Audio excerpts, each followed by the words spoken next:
All right, let's just start recording. So again, thank you so much for your time. I first came across your profile. Actually, I learned about you from a podcast through Luke's story, and I was thinking, who is this guy? He sounds pretty amazing. Like just the sheer confidence, and not just the confidence, but I don't know much about the whole spirit realm. And to me, this was just totally fascinating for me. I've been looking more into it since that podcast. And then I got your book, Spirit Hacking. And it's been life changing. So, yeah, thank you. Thank you very much for opening my eyes. Um, wow. There's so I don't even know where to start, but first of all, how did you become a shaman? Could we just start with that? Yeah, so I became a shaman because it runs in my lineage of my family, and my dad's mom's mother and father and mom were both shamans. And so I was chosen when I was about 5 years old because I had certain gifts that was being shown in my behaviors. And it basically, my grandmother, my great great grandmother, always spoke about there being a child who's going to have all of the family gifts and traits and so forth. So when my father was actually training in shamanism with my great grandmother, she was telling him all of this, and that he was going to be the one who had the child and so forth. So when I think about me. Wow. And I know that at some point it was there was a little conflict there. I know that. Sorry, can you hear me all right? I think maybe it's my I connection. can, yeah. Yeah, we're back. I know that there was a little conflict at the beginning where was it your father or somebody wanted you to not use your powers or something, isn't it? Yes. So my father walked away from shamanism and decided to go into the music industry. And then he was the road manager for my cousin Fats Domino for a while. And then they were having a lot of difficulty on the road because, in those days, you couldn't put money in a bank. So it was very challenging to always buy a new car and stack money in a car and learn how to use a gun to protect the car every time you go into a new area of town. You would get robbed by some of the country boys that were there. So after a while, my father went through so much stress because of that, and then decided to follow my grandfather, who decided to walk away from it as well and went into Catholicism, which is normal in African families who come to the States, because when they do, the one of the things that they do is they hide their culture in Catholicism, which is normal. And then my grandfather he read a book on Seventh Day Adventists, and he decided to wanted to move the family over to Seventh Day Adventists. My father decided to go into the construction business and became a general contractor and a foreman, and then started working for this guy in Texas. And so basically, he started realizing that there was no place for this in our life anymore. And so when I started exuding these gifts, he was already created an idea of what he wants the family to be and what he wants me to be and what he wants my sister to be. And then all of a sudden, I'm like the curveball in the family that was being thrown by God at him. And he's having challenges because one part of him knows that it's real, and the other part of him is afraid of what's going to happen to me by society. So he felt like on some level he was protecting me, but also I think it's also because of his own fears about what he believed the society would treat me with, that he didn't see that that protection became more of a suffocation and made me feel less acknowledged and more having to find myself and who I am and my strength and my power outside of his need to push me into what felt comfortable for him. And then my power is getting stronger and stronger and stronger, and then him realizing that he can't put a container on it. So where he finally caved in and was like, okay, you can study religion, if you study the Bible and you go to Bible school and you study and you do all these things, then you can study shamanism and learn that as well. And then you make a decision about what it is. But I think you should follow Jesus and not and push these roots away, because there's no place for them in the world anymore. Wow, wow. that's really interesting. Wow. Mm. So, okay, man, there's so many other questions around that, but I want to ask. So one of the things which I learned from your book is that we all have some sort of gift. We all have um, special traits or like powers in which we can get from our higher self. Um, Most people are not living to their true potential. This is from what I've learned from what you've said in your book. Um, and most people speak a lot of things of destruction to themselves as well in their own lives. Yeah. Would you be able to explain it in a spiritual sense how this works? Let me just go back first to give you some understanding of why we are the way we are on planet Earth. Yeah. So on this planet, when you come to Earth, you're not taught to be truthful. You're not taught to live in truth. You're not taught to follow your truth. You're taught to accept whatever lie they tell you to follow, and they teach you how to go against yourself. So as a child, you learn about betrayal of the self very early in your younger years. Because on this planet, as a child, you are not allowed to tell your parents that they need to go and do some stuff on themselves because their negativity and their poison is affecting you. You can't tell your teacher, why am I learning this? This makes no sense to me whatsoever. This doesn't connect with me. This is how I learn. This is how I best learn. On this planet, you do what is being told of you. And if you don't, there's consequences. So you're raised on this planet to operate as the same way we treat dogs and animals on this planet. We domesticate them. We use the fear and punishment and pain as a way to shape and mold that person's character to what we want them to be. By doing that, we are already creating a neurological imbalance. We're creating a physiological imbalance. We're creating an understanding of the epigenetics of our body is being affected because we're basically changing ourselves to fit into the boxes, the ideas, and the systems that is being pushed upon us. And fear, the idea of death, the idea of being ostracized, the idea of being made fun of, the idea of not being seen or heard or being punished or going through pain is used as a tool or a mechanism to utilize that epigenetics on us to get us to change and shut down aspects of who we are. So sometimes people were meant to be more sensitive and they shut that down inside of themselves, which is why they have more inflammation or they end up getting autoimmune disease or they end up having all types of malfunctions within their biological system.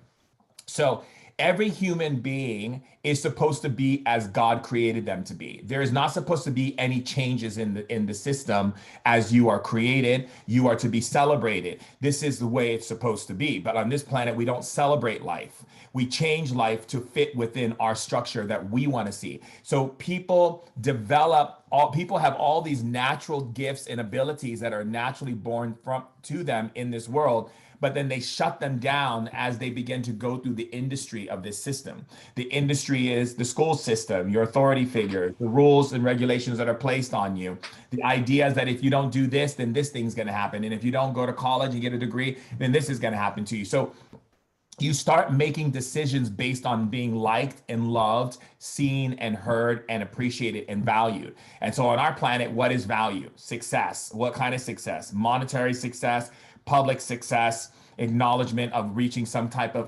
acclaim of some type of skill of some sort so you can get accolades. What else is valued on our planet? How many people you know? That's also valued on our planet. How many people know you means you must be very successful. Again, all of these ideas are all fundamental principles that affect the whole entire world. So most people don't even realize who they are. They're not operating from their true their true potential. They're operating by a falsified potential. And that's the reason why we have war. That's why we have suffering. That's why we have mental breakdown. That's why we have people who are overweight and obese. That's why we have people who have no motivation or feel depressed. because all of these things are actually going against who they are. So the way we look at it in shamanism is that the idea of the principle of living is to be able to seek liberation within yourself. You can't have liberation in a system that basically tells you that if you are to be who you really are, you're not going to be seen, loved, heard, valued, or appreciated. And remember, the word love basically antiquates in shamanism to acknowledging one's existence. So when people feel love, they're actually saying, I acknowledge your existence. So when someone feels ostracized or put aside, the reason why people commit suicide and go through these different things is because they don't feel like their existence matters. So when people see likes and loves on Instagram, Facebook, whatever social media they're on, they think, oh, I must be an amazing person. They get dopamine releases, and they get this addiction to this dopamine release in them because they get excited, because on our planet, our whole planet is based on entertainment. It's based on these dopamine releases. It's not based on true connection. So most people don't have an awareness on a science level of what's happening to their body, on their physical body, their mental body, their emotional intelligence, the way they're operating, what I call dialing in your spiritual maturity. Most people on this planet live in adolescent behavior. They act like high school and junior high. They react like high school and junior high. Whenever a problem comes up, they respond like they were back in junior high and high school. They take things personally. They get hurt. They start jumping to conclusions. They don't utilize their intelligence in the right way. So my role as a shaman is to help people to identify and understand themselves at the core level and be able to understand the roots that have built this person, and be able to utilize the information and the human technology, which is your brain and your heart, because they both have neurites, which is ability to think consciously and to make the choices, to be able to function in coherence so that you're able to live your best life, and you're not get affected by negative thoughts. You're not affected by feelings of depression. You're not affected by any of these situations. And so to get you to that point is to return you back to that which is your natural accordance, which is what God intended you to be from the day you arrived on this planet. And that's what shamanism is about. It's about relationship to yourself, to your food, to your community, to your ancestors, to the spirits, to nature, to animals, to your environment, and to everything that's going on. And if you're putting something in your body, what is your relationship to your body that you would put poison in your body? What is your relationship to a conversation you're having with someone when you're speaking down about yourself? I'm not this and I'm not that. This is destructive. And so in shamanism, it's about having a relationship that is held in truth, but also held in the highest level of autonomy and love and collective resurgence. That means everybody benefits by being in relationship with you as you benefit by being in relationship with them. And then you're amplifying love on the planet.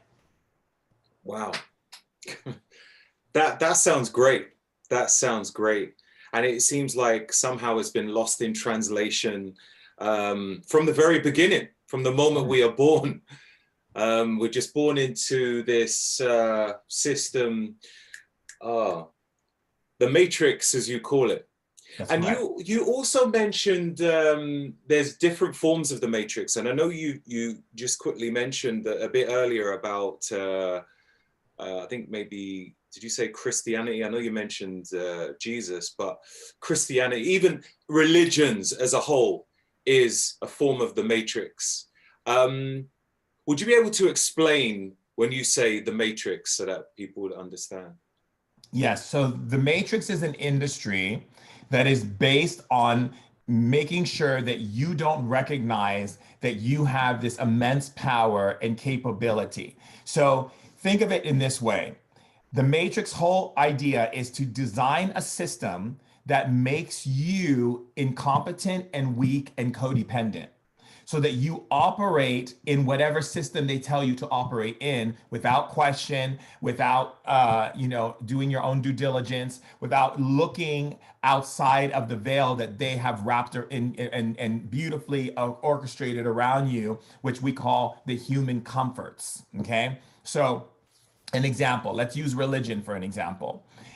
The matrix has you believe that God thinks like a human being and operates in the same emotional intelligence as a human being through anger, through fear, through jealousy, all of which are emotional energies that are called disruptive energies based on fear. So that means that what they're basically telling you is that God is omnipresent and omnipotent. However, also a micro from its own macro, which also, if we look at it quantum physics perspective, is not possible because you can't be omnipresent, omnipotent, and omniscient and then think so small and in such a restrictive way, the universe would collapse.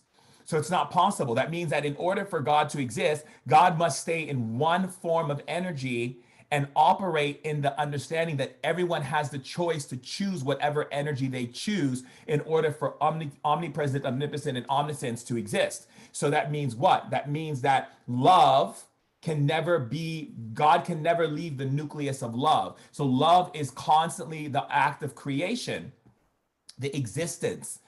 The idea of the matrix is to make you believe that if you don't do A, B, C, D, E, F, G, that you're going to end up in hell. Life isn't going to be good for you. Things are going to be hard and difficult and this and that. So people live in one, fear of God.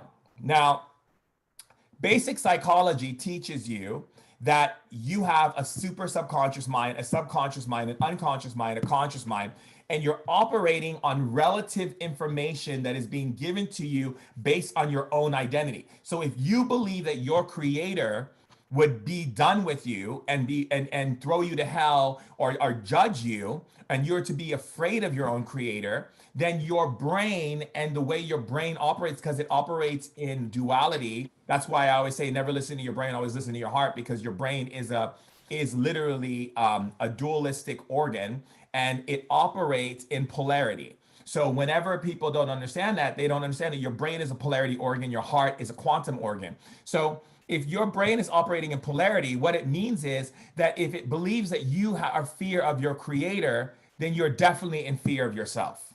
So just the idea of you being in fear of yourself creates a myriad of problems, because in that moment you lose trust, you will sabotage yourself, you will fall out of integrity with yourself, you will betray yourself, you will fight against yourself, you will argue against yourself, you will say things against yourself, you will do things contrary to yourself, you will do anything you can to self-destruct yourself because you are afraid of yourself. So you will not have a relationship, which we call in shamanism, the relationship with self, which is the key element to truly loving God, because you can't love God if you don't love what God created. And you can't love God if you're afraid of God, then you're going to be afraid of what God created, which is you and everyone else. So you're going to live in perpetual division.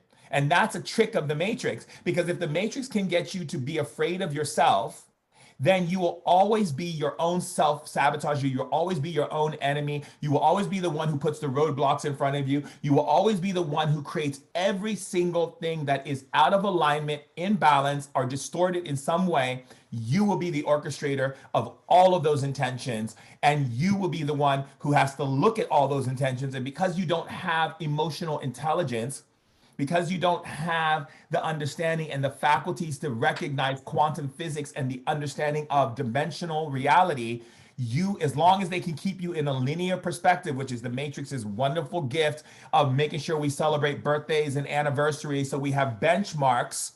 You know, they tell us this is the age you are, this is the age you are. So we keep following benchmarks. Okay, it's Valentine's Day, it's this anniversary. So you follow this linear motion, you will then not be able to see the quantum. And if you can't see the quantum, you can't see the quantumness of your existence. So you will think that you are just here for this time. You are going to live in fear of yourself while doing everything you can to do the right things according to the system, according to God. Now we're going to also mess with you even more. The Matrix is going to create a Santa Claus character that rewards you and punishes you for your good and your bad behavior. And not only are we going to do that, we're also going to create a system that punishes people and doesn't spend time rehabilitating them. So we'll create prisons, jails, death penalties, anything that represents an acknowledgement of death, fear, alienation, separation, ostracizing, exile, and the idea of of inhumane association, meaning people who do not fit within society or community. Again, we're not going to create rehabilitation programs because most of the people who are in those situations have been severely mentally afflicted by the way the world is, period. So we're gonna set up hospitals for crazy people who don't fit within the mental guidelines, and we're gonna say they're bipolar, they have ADHD, they have this, they have that. We're just gonna name and shame and blame them for everything, and then give them a bunch of drugs and tell them to take it, and then we're gonna just push them away somewhere and get them out of the face of society so we can keep running this system. So the Matrix is operating on different levels, but it's still a collective industry. And the idea of the Matrix is to make sure that you operate in codependency in your relationships, in your friendships, in your work situation, in every aspect of life. Because if you are a codependent person, then it's easy to sell something to you to make you feel like you're going to have a sense of power, and then take it away and then sell it to you again. So we'll give you money. You can work. Here's your money. Okay. Now we're going to tell you, you need to have this. You need to have this. You need to have this. So give us the money that we gave you. Okay. Okay. Give it back to us. Okay, great. Thank you. Here you go with all your things. Oh, wait a second. But you're still not good enough. So now we're going to tell you something else is wrong with you. Okay. So now we're going to create all these other things. We're going to use media as a way to program you. And we're going to use music as a way to set mantras into your mind. And then we're going to use television to create a visual program, which now we've got you. Now what we have to do is just upset you once in a while. So let's see, people are getting too comfortable. Let's do coronavirus. Oh, people are getting to this. Let's create a war. Oh, too much of this. Let's do this. Let's do that. And we're playing puzzle pieces with humanity to keep human beings in such what I call post-traumatic stress disorder, not just for the emotions in the mind, but for the spirit, so that you become so normalized by violence, by war, by lack, scarcity, fear, limitation, and all of these things, that it becomes like a normal part of your everyday. You see it on TV, you'll watch movies where people blow each other up, but don't show your private parts. Don't talk about sex. Don't talk nasty talk. No. Don't do that, because that's vulgar. And don't do those things. But it's okay, you can watch someone's head get chopped off on television and bunch of people eating people, because that's not vulgar at all. Matter of fact, that's what we want you to normalize you in, so that if we decide to go to plan B and we decide to put something in the water or do something, you're not going to be like thrown off guard by what's happening. You're just going to keep staying in this survival mode instead of thriving mode, where you actually connect into greater intelligence. And this is why shamans have been killed. This is why people in the mystical arts, shamans, druids, witches, seers, anyone who is outside of that system, who is wanting to remind people of their power, Socrates, Copernicus, just look through history. Anytime someone was willing to tell the truth, they were assassinated, killed, and destroyed, or made a joke of in society by them using media against them, so where they would kill themselves. And this is the way the Matrix operates. But now we have an advantage. And the advantage is we have the ability, if we utilize our intelligence in the right way, we can collectively share information with each other, utilizing their devices, but in a way that doesn't get too much attention, where we can then begin to activate an awareness within society by sliding it in to a wellness, health, spiritual lifestyle, while the whole time we're actually really restructuring our greater intelligence and what I call our brain space technology to function in a functional way, not in a dysfunctional way. Yeah, absolutely. I mean, as I'm learning these sorts of things, I think it said, like, when you're learning something, teach it immediately. It kind of helps you to learn quicker. And I just find the whole thing fascinating. But as you were saying, what you're saying there describes the world as it is. We are living in the Matrix. Like, we are here now. So, for your average person who it's been drummed in their brain to not know who they are, to not understand the power that they have. And it's just completely brainwashed. where can a person start to, yeah, just where can a person start? I was going to say to be woke, but where can a person start to move towards the light, towards their own righteousness? Can't think of the words exactly, but what would be the beginning steps for them to move in the right, you know, out of the matrix? So the key is not for us to move out of the matrix. The key for us is to basically go into the matrix with our intelligence. A lot of times what we have to understand is that we are here to infiltrate the matrix. Like I'm infiltrating the matrix every day. The purpose of infiltrating the matrix is to get the sleepers, the forgotten ones, the ones that they don't want you to remember, and get them to wake up within the matrix so that we as a collective group of people can begin to make shifts in whatever field we're in. If you're a lawyer, if you're a doctor, if you're a skateboarder, if you are a body model, if you're a fashion model, if you're an artist, if you're a person who helps people get their bodies in shape, if you're a health and wellness advocate, if you work in whatever it is, you're here to learn how to bring back your intelligence of what's really going on so that you can start utilizing that intelligence through what you do. So the first key is to look at where in your life do you see restraint? Where do you see yourself in limbo? Where do you see yourself in negative situations? All of these things is because you've been programmed by the matrix to be in what we call a cycle. A cycle means that you've been programmed to continue to react to your circumstances because the matrix doesn't want you to know that everything you see right now has come from the past. And everything that will come tomorrow and the week after and the month after comes from what you do right now. So if you're reacting to the bills, reacting to what's happening right now, you're basically looping around your next day, your next week, your next month, your next year to be the same as you see it right now. This is what we call as the looping. And a lot of cultures will call it the wheel of suffering, and other people have different names for it. This looping effect creates a dissonance with yourself because what it does is it makes you repeat the same painful things over and over and over to your last dying breath because you can't see that you are living in a quantum universe with a programmed system telling you that you're operating in a linear form. The linear does not exist. You live in a quantum. That means everything I just said became the past. And everything I'm thinking right now becomes the past, and the past becomes my next future. So if I want to create, it's like Dr. Martin Luther King said, and it said something really powerful. He said, I have a dream. He didn't say, let's change what's happening right now. No. He said, I have a dream. And why did he say, I have a dream? Because the dream world, and we say in shamanism, gives us insight outside of the matrix. It's the ability to dream greater than what you see.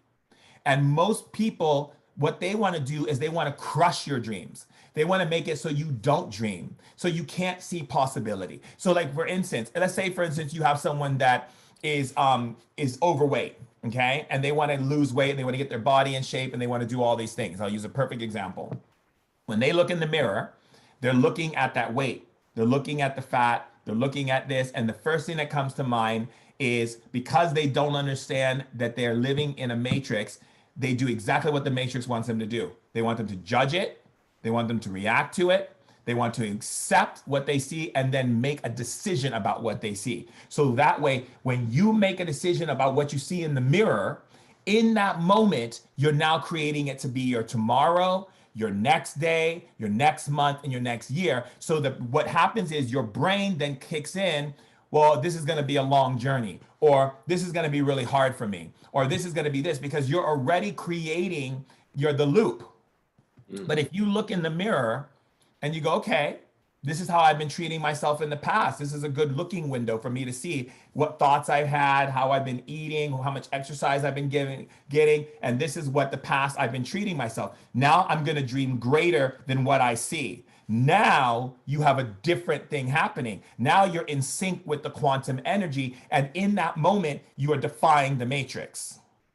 Yeah, yeah. Makes total sense. Like as you're saying that, it did make me think that's probably not going to be too easy for a lot of people. So it's going to take a lot of practice. So does it come through words itself, or does it come through how they're feeling and what they're thinking about? Like, yeah, do they make it real through the words, or is it like how they're feeling inside? Like what kind of generates their future, if that makes sense? The feeling is generated by thought. The thinking is generated by knowledge.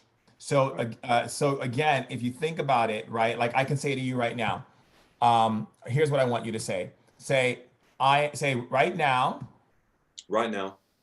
you are increasing courage in your body. Do I say I am increasing courage? No, because if you say if you say I am, you're not speaking to yourself. You're proclamating an energy. Remember, when you were growing up as a kid, your parents didn't say, I am this to you. They said, you are this, you are this, you are smart, you are dumb, you're slow, you're not going to pass that test, you're not this, you're not that. So the program code to accessing the dimensional energies within your body structure, which is what we call the nuclear cell, the cell nucleus that actually responds to what is happening energetically to you, that actually is what creates all of the symbioses or the different patterns of chemical releases and different things happening to you, is when you are communicating to that nucleus. That nucleus can only be communicated to when you say, you this, you that. Right, right. Amazing. All right. I'm going to work on that for myself. That's brilliant. So we have these spirit guides that you speak of. Yes. That's cool. I've been trying to find the right way in how to speak to them, but you know, it's one of those where it's such a. Go ahead. All right. I'll show you the technique. Put your finger on your hand, on your right temple. Okay. When you ask a question, look to your finger for the answer, like in your thoughts. Okay. So you're gonna say, you're gonna say, spirit guides, are you here? All right. What do I look over here as I'm saying it? No, you only look to get the answer. For the answer. All right. Spirit guides, are you here? Look to your finger. See how you're still looking straight ahead? Yeah. No, we want you to access the part where they communicate to you from. So again, spirit guides, are you here? And then go to look at your finger to get the answer. So when I say the question, I don't look and then I look afterwards, or I look as I'm asking the question? Watch me. Spirit guides, are you here? Okay. Is it easy to speak to you? So that's what you do. Right. Okay. All right. I think in my head, I'm already playing around saying like, are you serious? Spirit guides, are you here? What did you hear? Well, I don't know if I what told you heard. I don't need you to analyze it. All right. Yes. Right. I heard yes. And so you see the analyzing part you were about to do? Yeah. That's the matrix. It doesn't want you to make that connection. Okay. Now say, put your finger back. Are you excited that I'm opening myself up to hear you? Are you excited that I am opening up myself up to hear you?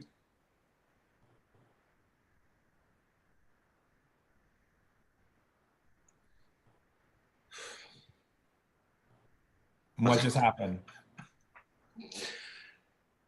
Yes, I'm very excited. Yeah. Say, thank you. I heard you. Thank you. I heard you. Why are people making it so difficult to connect with you? Why are people making it so difficult to connect with you?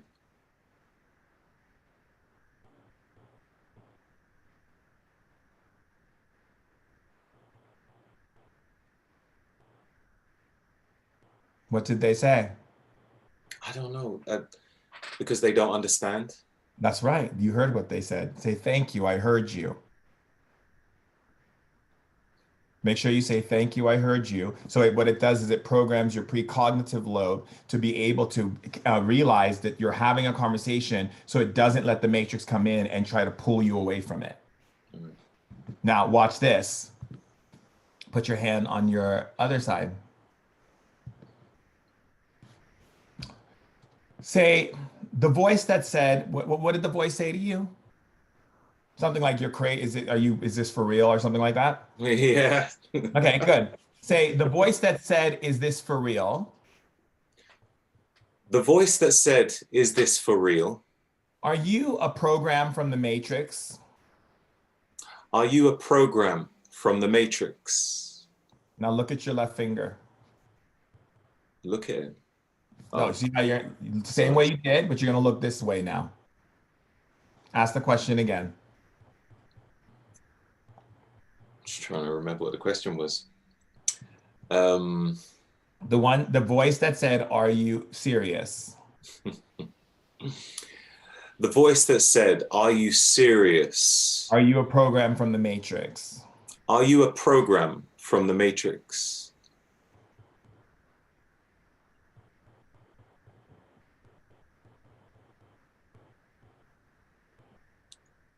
What did it Uh, say to you? I I don't know. It was, yes, I am, and then I don't know. I felt like I heard something else, but I think I was overriding it with No, other you're doing thoughts. fine. You're just listening, and then you stop the sentence. That's what people do. They listen, then they're like, "Oh my God, am I making this up or is this really happening?" And then they stop the sentence. Now watch this. Say, the voice that spoke to me, are you serious? The voice that spoke to me, "Are you serious?" You're not me, are you? You're not me, are you?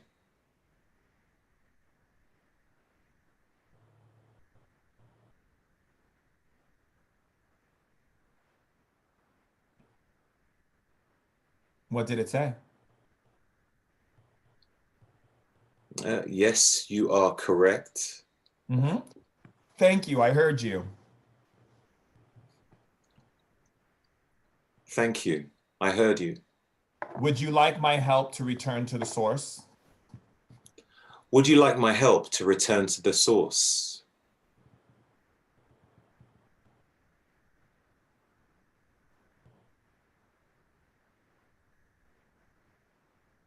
Yes, please, if you can. Great. Go back to, put your hand back. I'm taking you into the light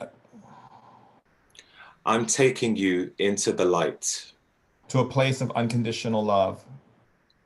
to a place of unconditional love,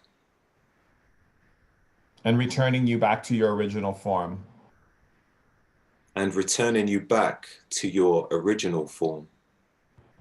How do you feel now that you're in the light? How do you feel now that you are in the light?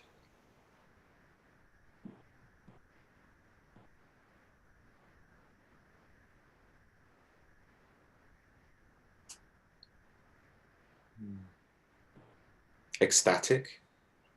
Say, thank you. I heard you.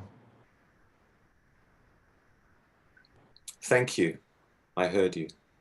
When you were serving the Matrix When you are serving the Matrix and being enslaved, and being enslaved, you remember what you told me?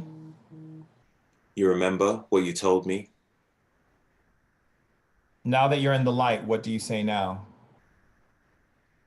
Now you're in the light. What do you say now?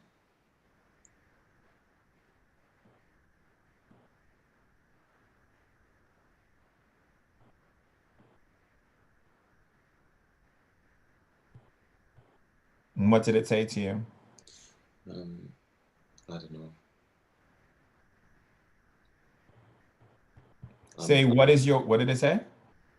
I don't know. You heard what it said.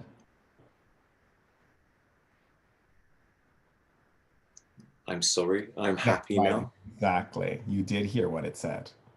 And do you see how you try to make it like you didn't hear what it said?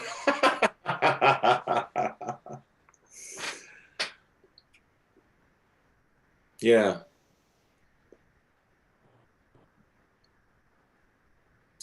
How it's as simple as that for people to practice.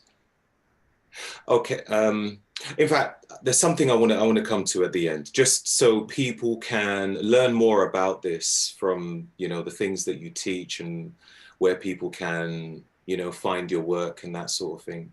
Because, that is truly amazing stuff. Do you also do past life regression at all? Or is that something completely We different? don't believe in past life regressions in shamanism. Oh, okay. Right. Okay. We believe that the universe is quantum. So it's not that you're really Okay. looking at a past life, you're looking at one of the many lifetimes that are coexisting right now. Okay. So, like, I'll give you an example. Let's say, for instance, a lot of times people on Earth, they have this whole new age way of looking at past lives. They say, okay, in my last life, I was this and this and this. And they think they were this one being in this one body. But, I can do a past life course and I ask someone, okay, this person goes, I was Cleopatra. And three other women are like, but I was Cleopatra too.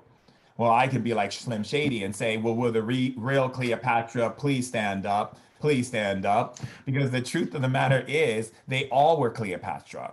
Because the spirit isn't housed in one body. You can have 1 million spirits in one body experiencing you. So, a lot of times when people think of past lives, they think it's the past. There is no past. That's just what the Matrix tells you there is. It's quantum. So that means that when you die and you want to come back, some people are like, oh, I come back, I have to come back in the future of this experience on Earth. No, you can come back in the 50s, the 20s, the 70s, because every single possible thought that person could have ever made is another universe where they exist and they can live in that embodiment. Wow, man. Okay. Okay. So, right. There's so many different ways that people see stuff. It's interesting. Interesting. Well, a lot of Um, people see things with not science understanding behind it. They look at things from a very woo-woo, this very spiritual new age way, a past life this and past life that. But in shamanism, where shamans are very much scientific, we're very much understanding of how the universe and the dynamic structures operate with each other. So we can understand how to communicate to a doctor, to a neuroscientist, to anybody, because we are able to communicate in their language because we understand how everything is operating when we understand quantum physics, when we understand dimensional field thinking, when we understand parallel dimensions, you're removed out of linear and you step into an understanding of the infinite potential of all things. This is basic understanding of when we talk about science and we talk about, like, for instance, the atoms, then you go even more, you have the quarks and nodes that are blinking in and out of existence and showing up in different areas of the body because they're operating quantumly. So are we to say that those lights that are blinking in and out of existence are not blinking in other people's bodies that are all being shared? It's all shared energy. So literally, when we understand that everything that we do in relationships, every relationship we create in our life is basically there to reflect to us our own relationship with ourselves. So when a woman says to me, oh, my husband cheated on me, I go, no, darling, you've been cheating on yourself way before your husband did.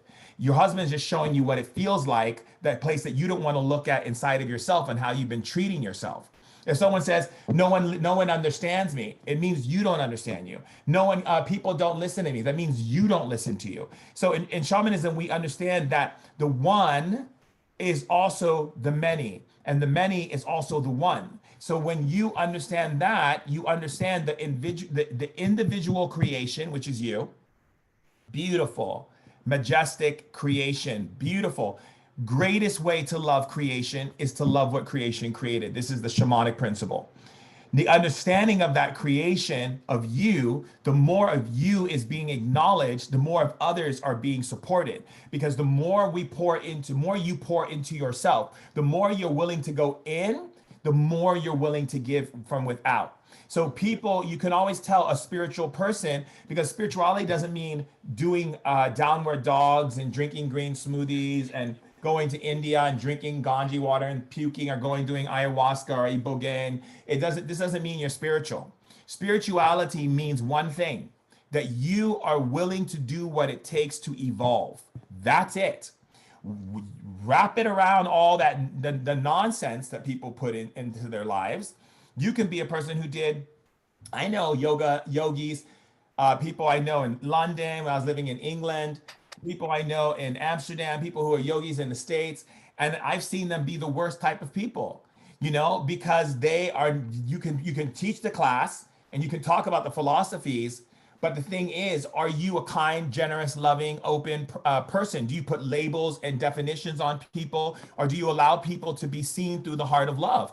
Again, these are very important questions. And this doesn't, just because you went to India and you studied being a yoga teacher, does not make you spiritual. What makes you spiritual is how you adapt in your evolution, how you are able to have emotional intelligence, how you are able to use your brain space technology in a way that shifts and lifts every single person you connect with, including yourself. There is this great reservoir that never runs out within every human being, this beautiful overflowing well spring that is in every human being, but it can only be tapped and touched when a human being is willing to go inside and realize that every difficulty, every trigger that is affecting them from another person is because they have wounded places inside themselves where they have not poured love into. When they pour love into, the triggers become less, your relationships become greater, your connections with people become greater, and your service to humanity, not work.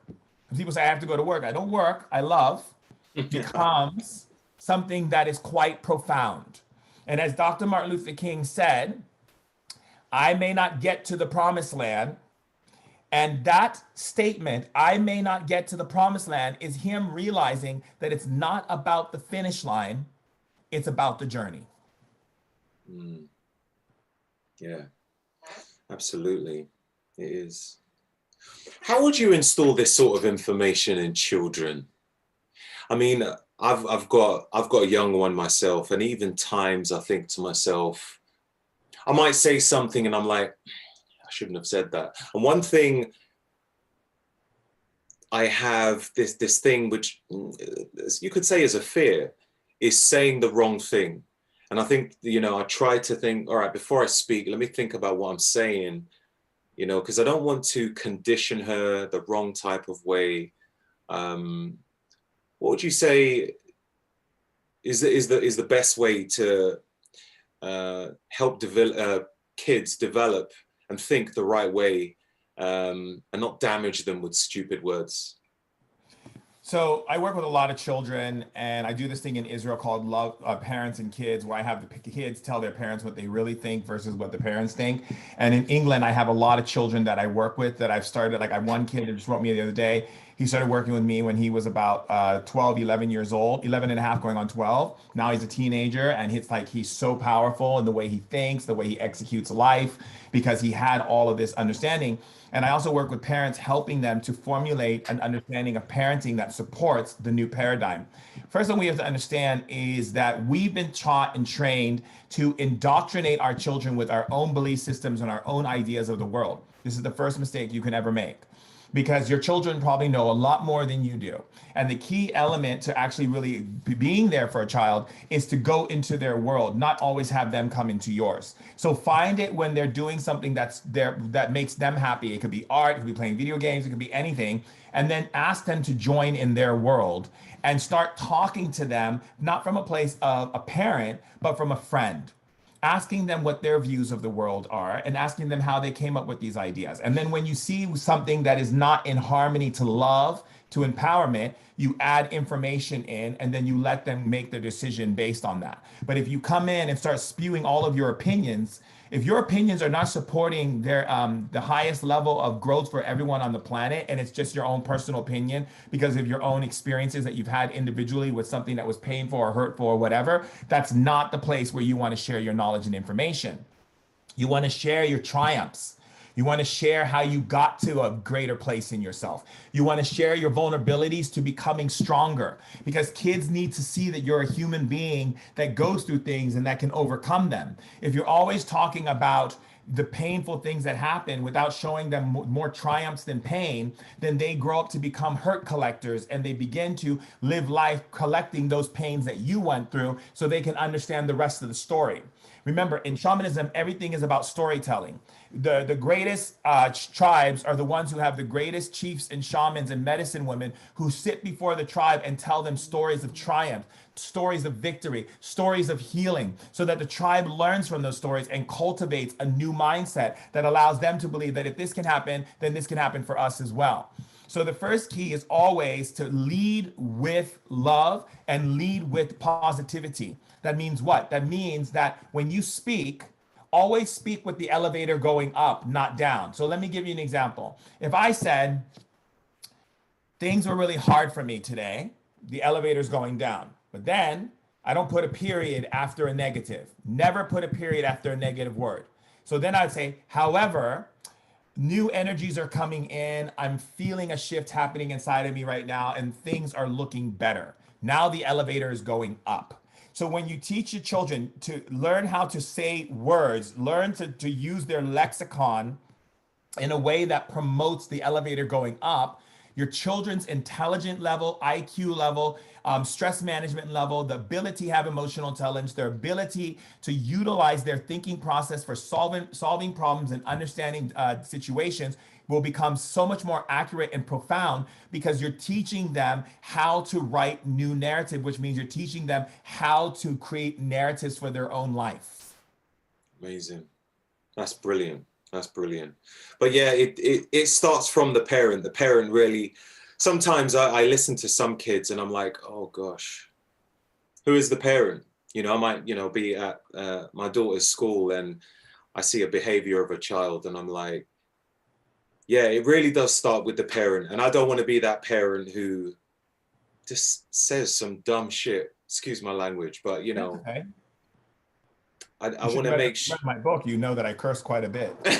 It's fantastic. I have quite a sailor mouth, about a big sailor mouth. I love it. I love it. Like, yeah, very expressive. It's amazing. Thank you very much for that, because that's a big thing for me. Probably before anything else, making sure that I'm doing my duty as a parent. So I've also heard you in Clubhouse, and on your podcast, and I remember you having some sort of like past life in Egypt. You mentioned about that. How did you know this? How did you come to know this?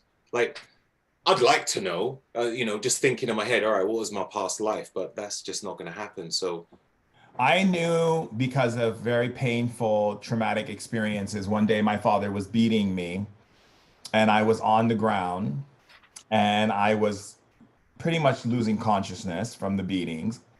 And I was reaching to his feet to beg for mercy. And I kept saying, mercy, Father, mercy. And my stepmom told him to keep hitting me until I would get off his feet.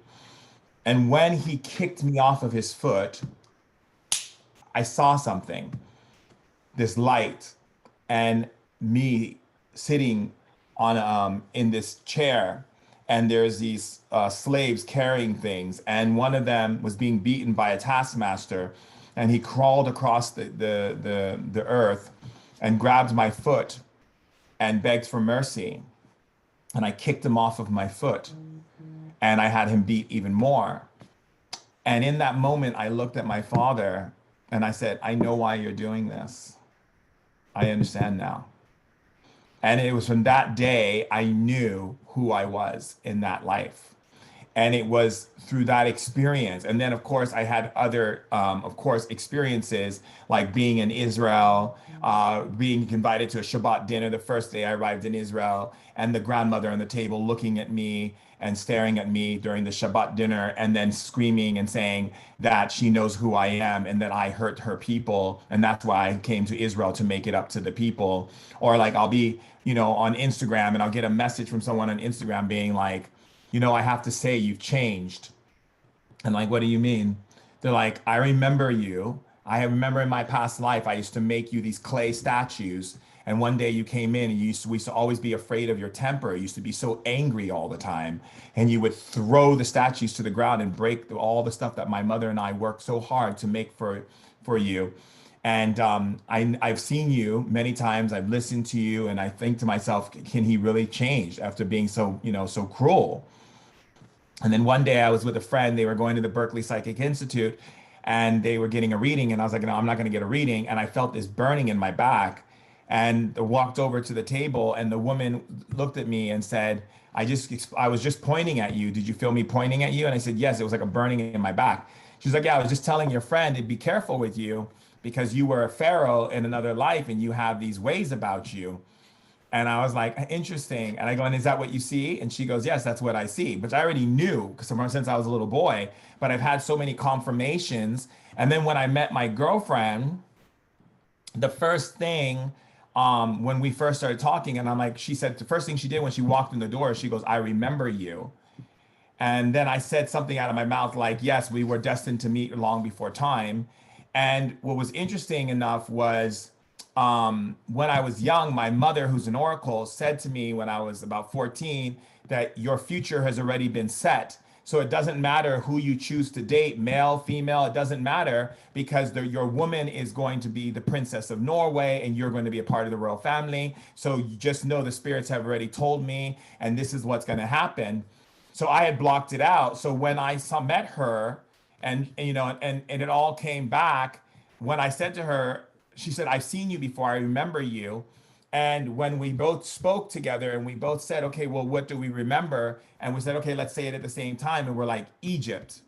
And she's like, yes. And when she first walked in the door and said that, I saw myself sitting with these scepters and she had her hand on my left shoulder. And she said to me, I found you, my sweetheart. And literally, when we would walk around London, people would come up to us in the streets and be like, I'm so glad you guys found each other and you're back together. That means great things are to come for the spirit world. Egypt has, we remember your power in Egypt. You both were powerful together. And then people have also said to us, wrote us letters saying, I know that you found each other and we will make sure you'll never come together because we don't want you to come together because you both, or, did all these things. And I've had situations where I've had people, I come home to my house and there'd be a guy in my garden in my house and I come in and my assistant's like, who is this guy who broke into our house, into your house? And he'd be outside in my garden and I'd be like, why are you here? And he goes, you don't remember me? And I go, why are you here? And he goes, I need you to give me the spell that the priestesses gave you when you were the pharaoh in Egypt. And I know you remember it. He's like, because someone has done something to my diamond business in my diamond company, because he's a diamond dealer. And he's like, and I need to put a curse on them. And I know you know that spell. And I'm just like, wait a second. And I went in the house and my assistant's like, should I call the cops? And I'm like, no, I'm gonna have a conversation with him. And I sat down with him. I was like, how do you know I'm from Egypt? And he goes, I saw you in the newspaper. I saw your face and I researched to find out where you live. And he goes, and I know it's you. He goes, I'll never forget you. And so these kind of things happen to me. You understand? Right. And so you kind of, you just at this point, because also I have guides and I've double checked it and everything. And every time I go to a psychic, they're always like, oh, you were this pharaoh and you've come to be, you're going to be a part of the royal family and you're going to do all these powerful things in the world. And I'm like, okay, Wow. okay, thanks. So it's so fascinating. Does a past life have any kind of effect on the future life that you have? Well, let's say, for instance, you wasn't a nice person. um, does it sometimes at least move on to your next life? Your next lives, is that what you would say? Like all Yeah, your next different, lives, because yeah. I had many other past lives that are affecting me on top of that one. So Right. just it's remember it's not linear. So they're Yeah. all integrated into my being. Right. Okay. Yeah. So and yes, it does affect because when I as a shaman, I see my other friends who are shamans in different cultures and tribes. And I notice the difference between me and them is that I have this immense awareness of what it feels like to be a king, what it means to handle situations in a in a diplomatic way or a non-diplomatic way. So when I sit down with like House of Parliament or different people in the royal family or different people in presidents and so forth, when I'm sitting and having lunch with them and they're talking to me about things, that side of me comes out and gives them information and they're like in shock. They're like, but you're just a shaman. How that was brilliant what you said to me. How is it possible you know this way of thinking? And I say, because I do. And it's because it's a part of me. I see everything in that way. I also see how you treat in that lifetime I used fear as a way to motivate people because I was a part of the matrix. And in this lifetime, me and my girlfriend have decided to be a part of the interruption in the matrix. So we see how everything is playing itself out in the way that we used to play it out. And we also see the when we know when certain things are going to hit because we watch how it's getting set up the same way we used to set it up. So this is how it affects my life, right? But then I have other lifetimes that I lived that also play an integral role in how I handle certain things. You know, like their life when I lived where I was a farmer and I lived a modest life, you know, on a farm in a very rural setting, that I was a very humble person. I didn't have much. So that's why I'm not very caught up in materials. I know how to let go of things. People can't sway me by swinging a carrot in front of me and trying to persuade me. I don't need that. I need only what I need. And if I don't need anything else. You know, so people trip off of me when they see me get rid of my house and my cars and my art and everything. And I take a backpack and I go for 10 years. And they're like, what are you doing? Don't you need that? I'm like, no, what I need is a place to sleep, food, good water, you know, and the basics. And they like, how can you just do that without feeling any kind of like pain that you're giving up all these things? Because I had that lifetime. So that lifetime plays a part in my personality and so forth and so on. And then like my women's rights stuff that I do for women, I'm a women's advocate. I travel around the world helping women who've been mutilated in their clitoris in different countries, women who've been oppressed in their country from their culture, their religion, women who've been beaten and battered. I've worked in battered shelters. And why? Because I was a woman who was a concubine to a Chinese emperor. And I experienced constantly being smacked across the face, kicked in the stomach, carrying babies, doing all of these things, and I still have memories of it. So when I go and listen to men speak, I can see when there's a man who's out of alignment with women, and the woman part of me comes through and goes, no, no, no, no, no, that's not going to go down. This is not going to fly. This is what's going to happen. And so it's great because in my relationship, it helps me with my girlfriend because I understand every emotion she's going through. So she feels completely supported. And when I'm speaking to a room of 20,000 women, they're like, wow, how do you know us so well? Because I had that life. So I remember these things. You see? Yeah, yeah. Whew, that's powerful. That's powerful. It's just the sheer fact that you know this as well. And I always question myself. I'm like, why is it I do certain things and I'm so confident in those things and other areas maybe not so much? I always think to myself, yeah, the whole past life thing. I always think, well, what did I do before? Like, is it some knowledge which I gained from somewhere else? And yeah, it's just fascinating. It's fascinating. You should take Um, my past life course on my shaman school. do you know what? I'm going to look into that. I'm going to look into that. Yeah, well, let's definitely talk about that. What about those who can, like dreams, for instance? what would you say dreams are, and why is it some people dream more than others? Um, do some people have more insight from their dreams? Yeah, what's your whole view on dreams? So the dream world is a real world. It's a real universe, and it's called the spirit world. And some people have, and it varies again. And I'm going to go back to science in this one, because a lot of times where people don't have the memories of their dreams or know they're dreaming is has a lot to do with the way they treat their biological system.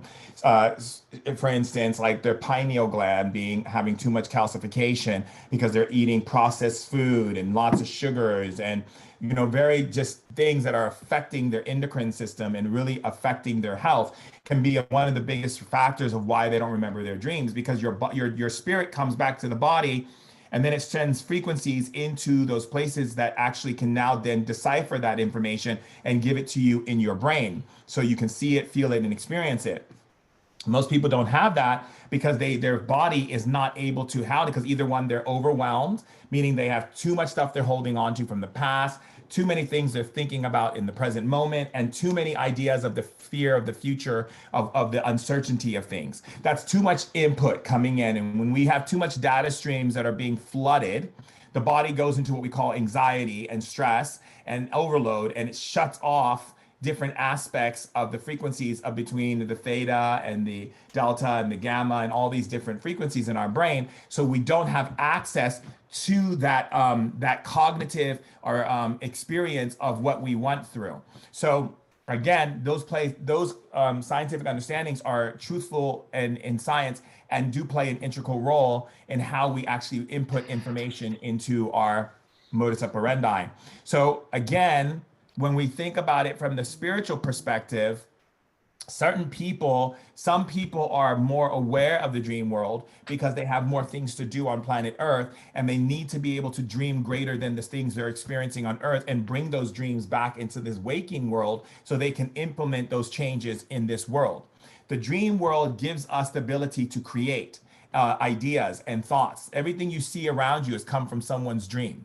So the shirt you're wearing is someone's dream. The earphones you're wearing is someone's dream. The computer we're on is someone's dream. This jacket is someone's dream. Everything you see is part of the dream except for nature, and that's also a spirit dream. So that means that's coming from another dimension. So again, if you see that every single thing around you has come from someone's dream or a collective dream, and then they found the pieces and the parts to make it come to life, that's what dreams are for. Dreams are there to give you an ability to stay in creative mode, be a creator, and also work through what we call your stagnations of beliefs that are limiting you from seeing your creative potential. Right, right. Dreams, they look so weird though, I must say. Well, the rules are different there. Yeah, yeah, exactly. How does a person read a dream? Because it's as you say, the rules are completely different. So man, like you could be like in your dream, you're sitting down reading a book, and then you might just step inside the book, and then you're walking around, and the earth is spinning, and you can see it spinning. Just nothing makes logical sense. So, but nothing makes logical sense here either. Very true. We can try and make a bit more logic. You can't base logic. You have to follow Seal's old song. You got to go crazy if you're going to survive. There's no logic in this world. This world isn't logical. No. Logical means that you actually do something that makes sense as according to supporting everything and everyone. That's logic. We don't live in a logical world. This is an illogical world. Okay. We create a system where we lie to each other. That's the most illogical thing you can do.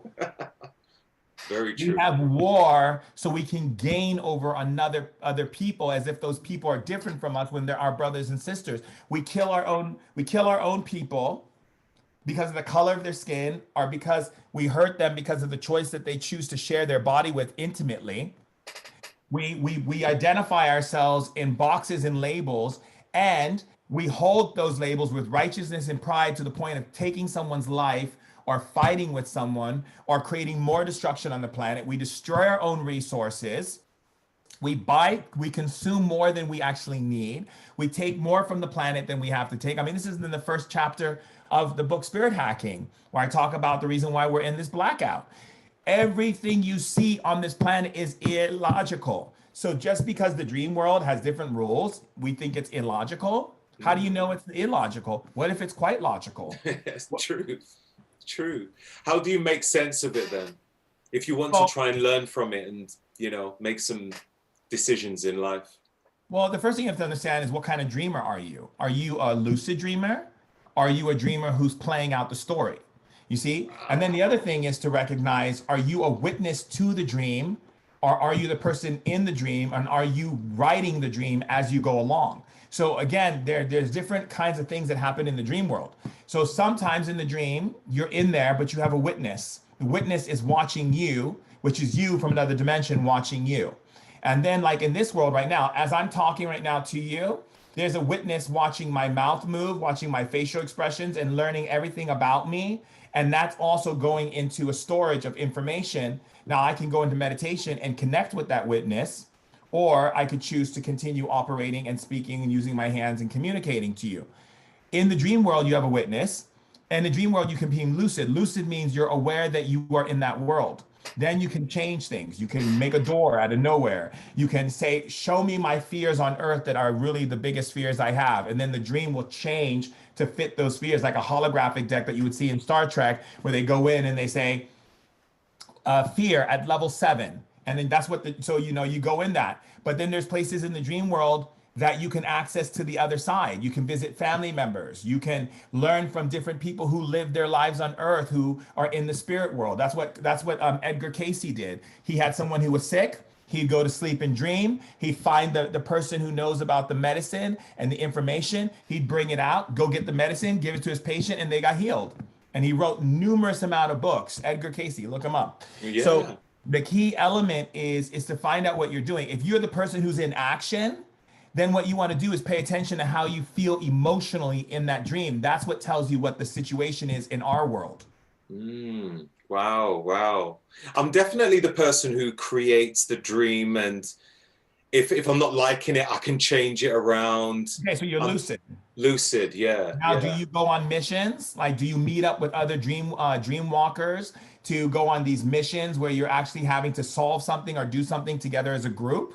Do you have to battle? Do you battle things? Do you have to figure things out? Yeah, sometimes figuring things. I don't know about battling, maybe, but sometimes. But definitely figuring stuff out with other people, stuff like that. Okay, so you're a dream walker. So do you remember the missions you go on? They're just random. But I don't even want to use the term illogical. Because what you think is illogical isn't, because what happens in the dream world affects our world. Wow. So I go on missions. I'm a very lucid dreamer. I'm a dream walker. I have been since I was a kid. So I go on missions with groups of people who are on Earth dreaming, and we go and we solve problems for Earth. So let's say, for instance, there's a politician who's about to make a bill on something. We, in the dream world, we confront that politician in the dream world and battle whatever dark forces are making him make that decision, and we get him to change his mind in the dream world. So when he wakes up, he decides to go a different way. All right. That's pretty amazing. I'm definitely going to take more note of my dreams, because I always just thought it was, I don't know, random. Just like, wow, that was such a random there's dream. nothing random, my dear. Nothing random at all. Oh, this is incredible. I think that's it. Okay, one thing. If a person is not sure who they are and they want to understand what their purpose is, what would you say is the best way for them to do that? I mean, that's like a very, let's see. If a person doesn't know who they are and they want to know their purpose, well, first of all, we have to kind of separate those two, because there's no such thing as a purpose. That's very new age and very fluffy bunny stuff. Okay. A purpose doesn't exist. There's many purposes within purposes within purposes. So just as I'm Shaman Durek, I also make house music for DJs. I write scripts for Hollywood. I do, I do stuff with children. I mean, I'm a poet. I mean, I do a lot of different things. Okay. So my purpose isn't just ingrained in one thing. My purpose is a multitude of everything that makes me happy and joyful. So what you always will know what your purpose is by what feels naturally or organic for you to feel happy and excited about. When you feel there's pressure, annoyance, and agitation and fear, that's because you're being programmed to do something you don't want to do. So as I always say, if you're at your job and you're looking at your clock because you want to go home, that's really not your job. Because if you really love what you do, you're not going to be paying attention to the time. If you love being with the person, you're not going to be trying to get away from them. So the key element is really looking at the authenticity of your participation to anything. That's key. Second is to be aware of how you as a person look at the world, and where do you see love needing to be placed, and where do you feel you can place that love. That's also your purpose.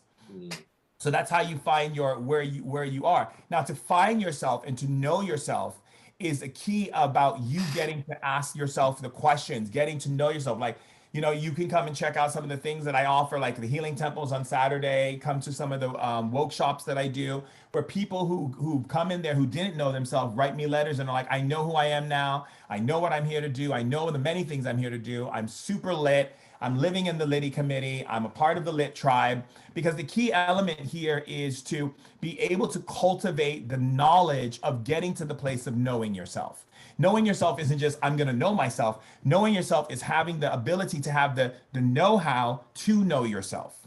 So the first key of knowing yourself is really connecting and having a conversation with yourself.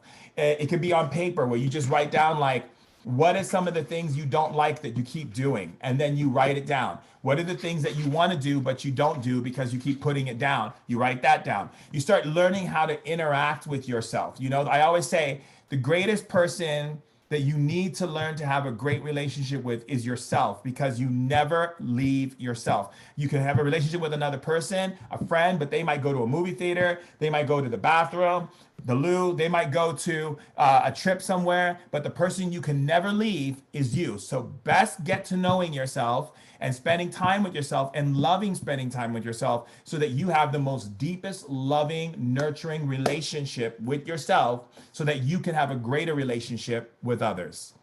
Incredible. That's amazing. Thank you. Thank you very much. This is just so powerful, man. Oh, thank you. Where can people find some of your amazing work? Let's say they want to learn from you. What was we talking about earlier?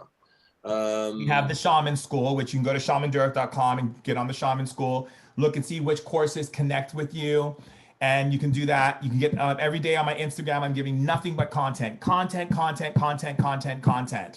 That's what I live for, giving to the people. Come to the healing temples. It's $10 every Saturday. If you can't make it in the times, it's okay. You still pay for it, and you get to own the video. We go over all kinds of tips and tools for you to be able to keep in your power, knowing yourself and using your power to manifest what you choose in your life. You can also find me on Clubhouse. I have a room called the Spirit Hacking Club. We bring in neuroscience doctors, functional medicine doctors, doulas, artists, skateboard, everyone to talk about everything about life and how we can stay lit and be a part of the Liddy committee of intelligence leaders who are changing the social atmosphere and the global environment to being a much more productive and much more innovative society. Amazing, amazing. And then I you can always definitely find Spirit Hacking as well, which is in England, Spain, Portugal, Russia, Denmark, Norway, Sweden, Africa, South Africa, and Australia and New Zealand. That book is just so incredible. I've heard audiobooks by many people, but wow, you put so much energy, so much passion in it. Like, so much. It's like, it feels like you are actually there. The amount of energy you put in it, it's amazing. I've listened to it, I think, about 2.5 times. I'm going to go through it, and yeah, I'm sort of halfway through the third time. Amazing. Couldn't listen to it enough. But look, thank you so much. Yeah, I'm definitely going to join up on one of those courses. I'm going to go to your website in a moment now. So thank you. I really appreciate it. Love you too, man. Seriously, God bless. Thank you very much for your time, sir. Thank you. Have an amazing day. Take care.